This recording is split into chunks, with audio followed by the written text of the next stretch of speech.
Pour ce 4e podcast, j'aimerais vous parler de la passion. Mais qu'est-ce que ça signifie être passionné? Comment développer sa curiosité et ne pas passer à côté de sa vocation?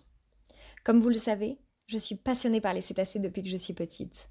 Pourtant, je ne me suis pas dit lorsque j'avais 7 ans, je vais choisir d'être passionnée par les baleines parce que c'est original et j'aime bien les baleines car ce sont des animaux majestueux et mystérieux. Alors comment naît une passion? Et qu'est-ce que c'est réellement?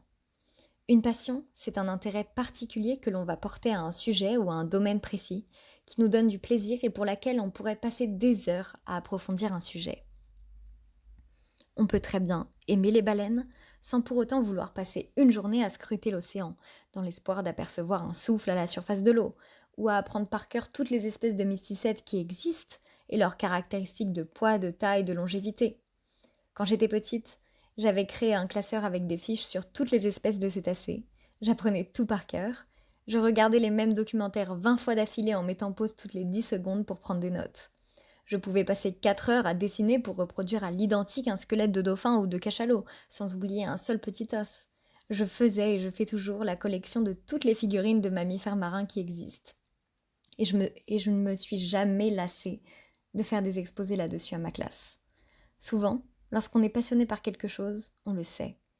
Si vous vous précipitez pour lire le dernier article ou regarder le dernier documentaire Netflix dessus, que vous courez dans les musées ou fouillez sur Internet afin d'en apprendre toujours plus sur le sujet, et que vous êtes capable de passer des heures à parler de ça sans vous arrêter, vous êtes probablement passionné.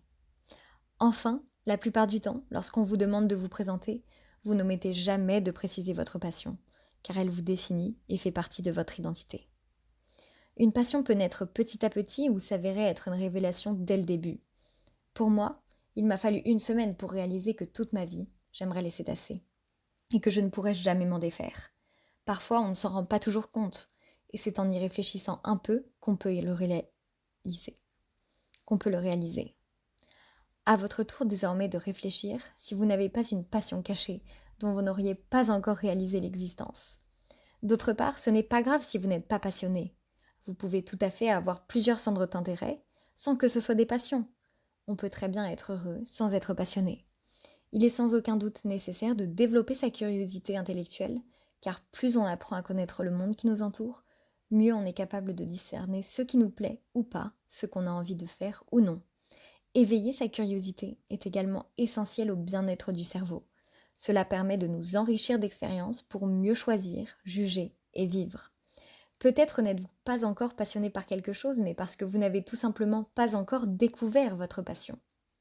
Alors intéressez-vous, découvrez, osez ouvrir un livre d'un genre que vous n'avez jamais essayé, de regarder un film dont le thème ne vous tente pas plus que ça, ou d'aller visiter un musée alors que vous n'appréciez pas particulièrement ça. Voilà votre nouveau petit challenge. Essayez une fois par semaine de découvrir une nouvelle chose. Ça peut être cuisiner un nouveau plat que vous n'avez encore jamais fait, ou regarder un film inconnu au lieu de votre série fétiche. Essayez de sortir de votre zone de confort. Ça ne vous sera que bénéfique. En effet, si l'on y réfléchit bien, l'être humain est conditionné à rester dans sa petite zone de confort sans quitter les habitudes qu'il connaît. Demandez-vous si vous gardez toujours la même place à table le soir, si vous achetez souvent les mêmes produits au supermarché, si vous prenez toujours votre café à la même heure, si vous vous rendez toujours aux mêmes endroits lorsque vous partez en vacances, ou encore si vous regardez toujours le même genre de série. Essayez de changer, de rompre certaines habitudes sur votre propre curiosité et enrichissement. Peut-être vous découvrirez-vous une nouvelle passion. Pour le tips écolo du jour, je peux vous conseiller de vous acheter une yaourtière si vous êtes des grands consommateurs de yaourt. Certes, c'est un investissement, mais une fois achetés, les yaourts sont très faciles et rapides à faire. Cela peut éviter de jeter des quantités de pots de yaourt à la poubelle. Merci pour votre attention, j'espère que cet épisode vous aura plu, et à bientôt pour le prochain épisode.